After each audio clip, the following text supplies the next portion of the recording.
25 November 1990 Titlagarh Balangir ଠାରେ ଜନ୍ମଗ୍ରହଣ କରିଥିଲେ ଆମ ଅଲିଉଡ୍ ଇଣ୍ଡଷ୍ଟ୍ରି ଆପଣମାନଙ୍କର ପ୍ରିୟ କଣ୍ଠଶିଳ୍ପୀ ହ୍ୟୁମାନ ସାଗର।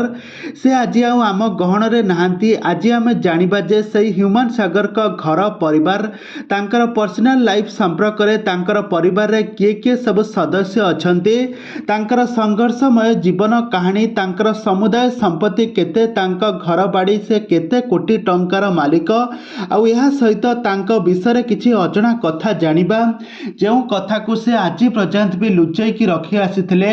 ତାଙ୍କ ସ୍ତ୍ରୀ ତାଙ୍କ ସହିତ କାହିଁକି ଡିଭୋର୍ସ ହୋଇଯାଇଥିଲା, କାହିଁକି ସେ ନିଜ ଝିଅକୁ ଭେଟି ପାରୁନଥିଲେ, ସବୁକିଛି ଆଜି ଆପଣମାନଙ୍କୁ ଆମେ ଏହି ଭିଡ଼ିଓ ମାଧ୍ୟମରେ ଜଣାଇଦେବୁ।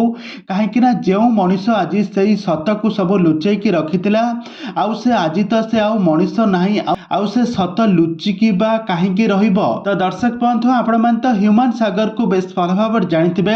ତାଙ୍କ କଣ୍ଠରୁ ଆପଣମାନେ ବହୁତ ସୁନ୍ଦର ଗୀତ ଶୁଣିଥିବେ। ଦର୍ଶକ ବନ୍ଧୁ, ହ୍ୟୁମାନ ସାଗରଙ୍କ ଜାତି ଜଣେ ହେଉଛନ୍ତି ସେ ଖ୍ରୀଷ୍ଟିଆନ। ପିଲାଟି ବେଳରୁ ସେ ତାଙ୍କର ସଙ୍ଗୀତ ପ୍ରତି ବେଶ ଦୁର୍ବଳତା ରହିଥିଲା। ଆଉ 2012 ମସିହାରେ ଭଏସ୍ ଓଭର ଓଡ଼ିଶା ସିଜନ୍ 2ରେ ବିଜୟ ଲାଭ କରିଥିଲେ ଏବଂ ପରବର୍ତ୍ତୀ ସମୟରେ ସେ ଇସ୍କି ତୁହି ତୁ ସିନେମାର ଗୀତ ଗାଇ ସେ ନିଜର କ୍ୟାରିୟର ଆରମ୍ଭ କରିଥିଲେ।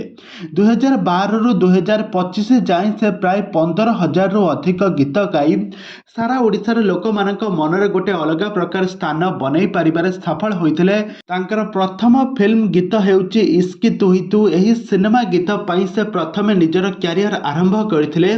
ଆଉ ଏହାପରେ ଡିସେମ୍ବର 17 ହ୍ୟୁମାନ ସାଗର ଶ୍ରିୟା ମିଶ୍ରଙ୍କୁ ହାତ ଧରିଥିଲେ। ଆଉ ତାପରେ ତାଙ୍କର ଗୋଟେ 8 ବର୍ଷର ଝିଅ ମଧ୍ୟ ରହିଛନ୍ତି।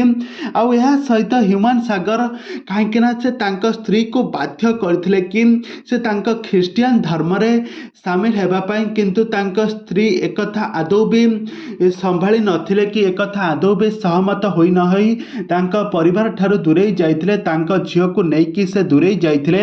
ଆଉ ଏହା ସହିତ ହ୍ୟୁମାନ ସାଗର ଗତ କୋଭିଡ ପିରିୟଡ଼ ଟାଇମରେ ହ୍ୟୁମାନ ସାଗରଙ୍କ ବାପା ଚାଲିଗଲେ। ଆଉ ଏହାପରେ ତାଙ୍କ ଭାଇ ଚାଲିଗଲେ। ଆଉ ଏହାପରେ ହ୍ୟୁମାନ ସାଗରଙ୍କ ମା ତାଙ୍କ ଗାଁରେ ଯିଏକି ଟିଟଲାଗଡ଼ ଠାରେ ରହୁଥିଲେ।